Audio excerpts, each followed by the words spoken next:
ইরানের পরমাণু কর্মসূচি নিয়ে ওয়াশিংটনের সঙ্গে তৃতীয় দফায় আলোচনার প্রাক্কালে ইরানের পররাষ্ট্রমন্ত্রীর চীন সফর বিশ্ব কূটনীতিতে এক নতুন মাত্রা যোগ করেছে। এই সফর শুধু একটি দ্বিপাক্ষিক আলোচনার অংশ নয়, বরং স্পষ্টভাবে ইঙ্গিত দেয় ইরান পারমাণবিক আলোচনায় রাশিয়া ও চীনকে পাশ কাটিয়ে একক সিদ্ধান্তে পৌঁছাতে প্রস্তুত নয়। চলমান উত্তেজনার মধ্যে যুক্তরাষ্ট্র ও ইরানের মধ্যে পরোক্ষ আলোচনা শুরু হয়েছে ওমানের মাধ্যমে। তবে এই আলোচনা সরাসরি নয়, দুই পক্ষ পৃথক কক্ষে বসে ওমানি মধ্যস্থতায় বার্তা আদান প্রদান করেছে। এই পরিস্থিতিতে আরাকচির চীন সফর এবং তার আগের রাশিয়া সফর ইঙ্গিত দেয় ইরান আন্তর্জাতিক আলোচনায় একা কোনো সিদ্ধান্তে যেতে চায় না এবং কৌশলগতভাবে মিত্র দেশগুলোর মতামতকে গুরুত্ব দিচ্ছে। এর আগে 2015 সালের ঐতিহাসিক পারমাণবিক চুক্তি থেকে যুক্তরাষ্ট্রের একতরফা সরে আসার পর থেকেই ইরান পশ্চিমাদের ওপর অবিশ্বাসী।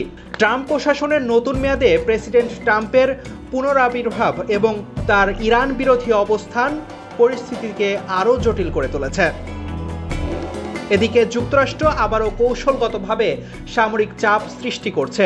মধ্যপ্রাচ্য ও পশ্চিম এশিয়ায় পরমাণু বোমারু বিমান পাঠিয়ে ওয়াশিংটন বোঝাতে চাচ্ছে তারা শুধু আলোচনা নয়, প্রয়োজনে বিকল্প পথ বেছে নিতেও প্রস্তুত। অপরদিকে রাশিয়া ও চীন শুধু ইরানের অর্থনৈতিক ও সামরিক মিত্র নয়, বরং আন্তর্জাতিক কূটনীতিতে ইরানের একমাত্র ভরসাযোগ্য অংশীদার।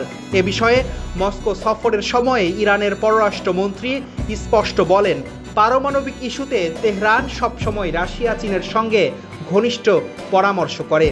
সম্প্রতি ইরানের চীন সফরের উদ্দেশ্য মূলত আমেরিকার সঙ্গে আলোচনার আগে বেইজিংয়ের মতামত নেওয়া।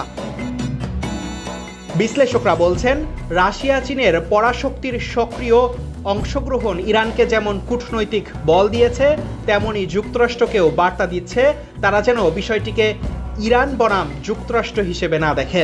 চীন যেমন ইরানের তেল অর্থনীতিতে ভূমিকা রাখছে, তেমনি রাশিয়া ইরানের পরমাণু চুক্তিতে কৌশলগত সহায়তা করে যাচ্ছে। এই দুই শক্তিকে পাশ কাটিয়ে ইরান এককভাবে কোনো পদক্ষেপ নেবে এমনটা ভাবা বাস্তবতা বিরোধী। Desk report, news now 24।